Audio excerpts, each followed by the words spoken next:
అందరికి నమస్తే. ఈవీఎంల మీద దేశవ్యాప్తంగా ఎన్ని అనుమానాలు వస్తున్నాయి, ఎంతమంది మాట్లాడుతున్నారు మనం చూస్తూనే ఉన్నాం. అది ప్రతి రాష్ట్రంలో వచ్చిందే. మన పక్కన ఏపీలో కూడా వచ్చింది, ఇంకా వేరే వేరే రాష్ట్రాల్లో కూడా వచ్చింది. మహారాష్ట్రలో కూడా అనుమానాలు వచ్చినాయి. ఈవీఎంలు మ్యానిపులేట్ చేస్తున్నారు, ఈవీఎంలతోనే గెలుస్తున్నారు, ఈవీఎంలతోనే వ్యవహారం అంతా నడిపిస్తున్నారు అనేది పెద్ద చర్చ. కానీ ఇప్పటి వరకు ఈవీఎం మీద ఎన్ని అనుమానాలు వచ్చినా ఎవరు పట్టించుకోలేదు.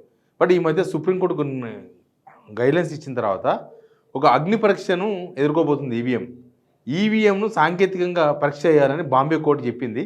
చాలా ఇంపార్టెంట్ ఇష్యూ.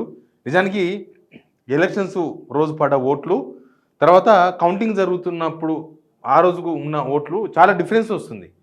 లేకపోతే ఎలక్షన్స్ రోజు మనం ఓట్లు వేస్తే అవి కరెక్ట్గా మనం వేసిన పార్టీకే పడుతున్నాయా అనేది ఒక పెద్ద అనుమానం.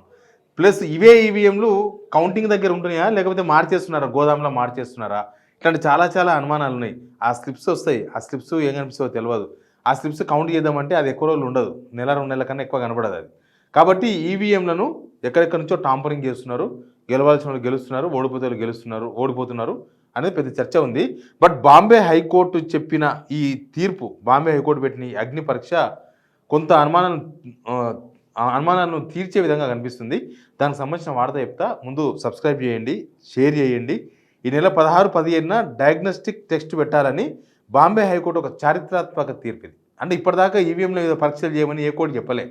ఈవీఎంలను ఎంతసేపటికి అవి మళ్ళీ తీసి కౌంట్ చేయండి, లేకపోతే ఉంటాయి కదా స్లిప్స్ తీసి కౌంట్ చేయండి, లేకపోతే ఇది ఇంతే, ఈవీఎంలు మ్యానిపులేట్ చేయలేరు, ఈవీఎంలో మేము చెప్పిందే వేదమని ఎప్పుడు ఎలక్షన్ కమిషన్ చెప్తూ ఉండేది. కానీ ఫస్ట్ టైం మాత్రం ఒక పారదర్శకత కోసం దాఖలైన పిటిషన్, అంటే దీని మీద అనుమానంతో దాఖలైన పిటిషన్ పైన బాంబే హైకోర్టు ఈ తీర్పు చెప్పింది.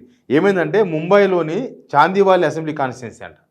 చాందీవాలి అసెంబ్లీ కాన్స్టిట్యున్సీలో ఈవీఎంలకు డయాగ్నోస్టిక్స్ పరీక్షలు చేయమని చెప్పింది. అక్కడ ఏం జరిగిందంటే ఈ కాన్స్టిట్యున్సీలో చాందీవాలి అసెంబ్లీ నియోజకవర్గంలో నసీం ఖాన్ అనే పర్సను 20,625 ఓట్లతో ఓడిపోయినంట. యాక్చువల్గా సర్వేలు మొత్తం ఈయన గెలుస్తాయని వచ్చినాయంట, జనమంతా ఈయనకే ఓట్లు ఇస్తామని చెప్పారంట. కానీ ఇన్ని ఓట్ల తేడాతోనే ఓడిపోయినని చెప్పి ఆయన కోర్టుకు పోతే కోర్టు ఇవన్నీ చూసి ఇది ప్రజాస్వామ్య, అంటే మామూలుగానే ఈవీఎంల మీద ఒక పరీక్ష అంటే ఒక నిజంగానే ప్రజాస్వామ్యంలో ఒక తొలి గెలిపే అని చెప్పాలి. దీని మీద ప్రజలకు నిజమేందో చెప్పాలని ఆయన కోర్టుకు పోతే దాని మీద ఈ డయాగ్నోస్టిక్స్ టెస్ట్ చేయమని బాంబే హైకోర్టు చెప్పింది. ఏప్రిల్ 2024 నాటి సుప్రీంకోర్టు మార్గదర్శకాల ప్రకారం ఫస్ట్ తీర్పు ఇది. ప్రతి అసెంబ్లీ నియోజకవర్గంలో 5% ఈవీఎంలను ధృవీకరించడానికి ఒక నిబంధన ఉంది, తెలుసు కదా, 5%. తర్వాత దీని ప్రకారం బీఈఎల్కి సంబంధించిన ఇంజనీర్లు తనిఖీ చేస్తారంట. ఇంజనీర్లు చాందినివాలీలోని వీవీప్యాట్లో control unit, ballot unit, micro కంట్రోల్ను తనిఖీ చేస్తారు. ఈ ప్రక్రియలో యంత్రానికి చెందిన బన్స్ మెమోరీలను, డాటాను, వాస్తవ ఓటింగ్ డేటాను తనిఖీ చేస్తారంట. సరే, ఇవన్నీ రెగ్యులర్ జరిగేదే. బీఈఎల్ పోతారు, 5% స్లిప్స్ చూస్తారు, ఎనీ ర్యాండమ్గా ఒక 5 ఈవీఎంల స్లిప్ టెస్ట్ చేస్తారు. అది కాదు ఇక్కడ టెస్ట్. అసలు డయాగ్నోస్టిక్ టెస్ట్ అంటే ఏంది, ఇది చాలా ఇంపార్టెంట్ పాయింట్. ఏమైందంటే ఈవీఎంలు మైక్రో కంట్రోలర్లోని ప్రోగ్రామింగ్ను సరిచూడడం అంట. అంటే ఏమైనా టాంపరింగ్ జరిగిందా, ఎలక్షన్ జరగముందు తర్వాత అప్డేట్ అయిన సాఫ్ట్వేర్స్ కానీ లేకపోతే అట్లాంటివి ఏమైనా ఉన్నాయా అని తెలుస్తుందంట. తర్వాత ఎన్నికల ఫలితాల తర్వాత డాటాలో అవకతవకలు జరిగినాయా లేదా అని నిర్ధారించడానికే ఈ డయాగ్నోస్టిక్స్ టెస్ట్ పనికొస్తుందంట. తర్వాత సుప్రీం కొత్త నిబంధనల ప్రకారం జరుగుతుంది ఇది మొట్టమొదటి విచారణ. 2024 అసెంబ్లీ ఎన్నికల్లో చాందినివాల్ నియోజకవర్గంలో శివసేన షిండే నియోజకవర్గానికి సంబంధించిన ఆయన దిలీప్ లాండే, తర్వాత నసీం ఖాన్ కాంగ్రెస్కు స్వల్ప తేడాతో ఓడించారు. అయితే ఓట్ల లెక్కింపులో అవకతవకలు జరిగినాయని పేర్కొంటూ ఖాన్ కోర్టును ఆశ్రయించాడు. హైకోర్టు న్యాయమూర్తి సోమశేఖర్ సుందరేశన్ దీనిపై విచారణకు ఆదేశించారు. నిజానికి ఇప్పటిదాకా ఏ కోర్టు చెప్పలేదు, అందుకే ఇది చారిత్రక తీర్పైంది. ఇప్పుడు చాలామంది జగన్ మాట్లాడాడు, ఓడిపోయినాక సాయంత్రమే రిజల్ట్ వచ్చిన సాయంత్రమే మాట్లాడాడు, మాకు చాలా అనుమానాలు ఉన్నాయి దీనిపైన, కానీ మా దగ్గర ఆధారాలు లేవు.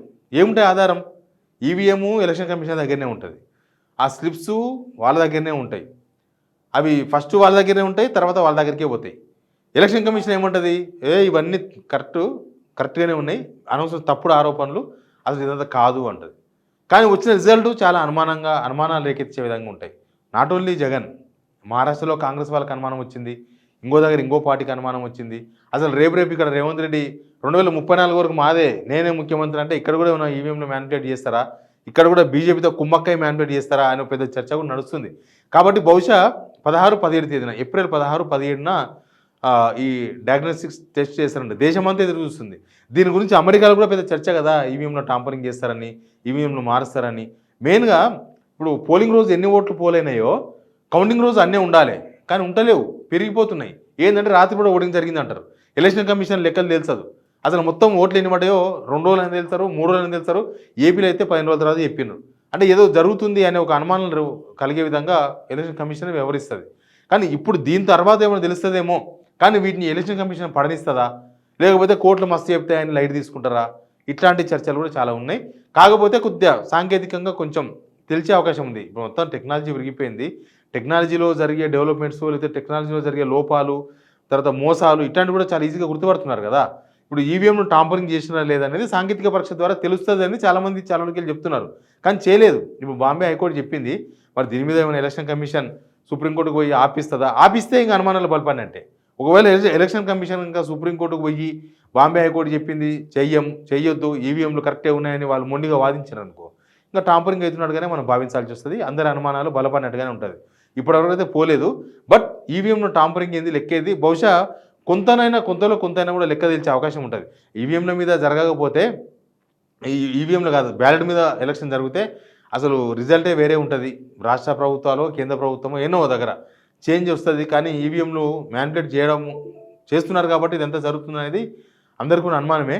బట్ బాంబే హైకోర్టు ఇచ్చిన ఈ సంచలన తీర్పు అమలైతే మాత్రం చాలా వరకు అనుమానాలు నివృత్తి అయ్యే అవకాశం ఉంటుంది. లేకపోతే ఇక ఎప్పటిలాగానే ఇదే కథ, ఇదే పాట, ఇదే అనుమానాలు ఇవే ఉంటాయి. కాకపోతే ఇప్పటి కూడా చాలా స్టేట్లలో ఒకసారి ఇక్కడనే మన మహారాష్ట్రలో మొన్న రిజల్ట్ తర్వాత ఒక ఊర్లో అసలు బీజేపీ లేదంట, కానీ ఆ ఊర్లో 90% బీజేపీ పడాయంట ఓట్లు.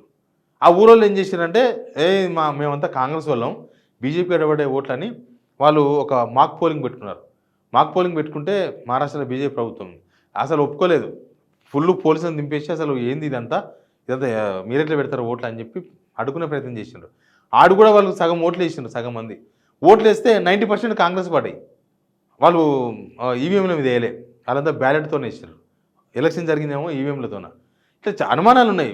గెలిపే ఉండాలి, ఓటమే ఉండాలి. మోసం చేసి గెలిస్తే ఆ గెలుపు కాదు, ప్రశాంతత ఏమి ఉండదు. ఓడిపోయిన వాళ్ళు ప్రశాంతత కూడా ఉండదు. కాబట్టి ఈ బాంబే హైకోర్టు చెప్పిన దాని తర్వాత, ఈ డయాగ్నోస్టిక్స్ టెస్ట్ తర్వాత ఏమైనా వాస్తవాలు తెలుస్తామని అందరం ఆసక్తిగా చూస్తున్నాం. చూద్దాం, మళ్ళీ అప్డేట్ చేద్దాం దానికి సంబంధించిన వార్త. Please subscribe.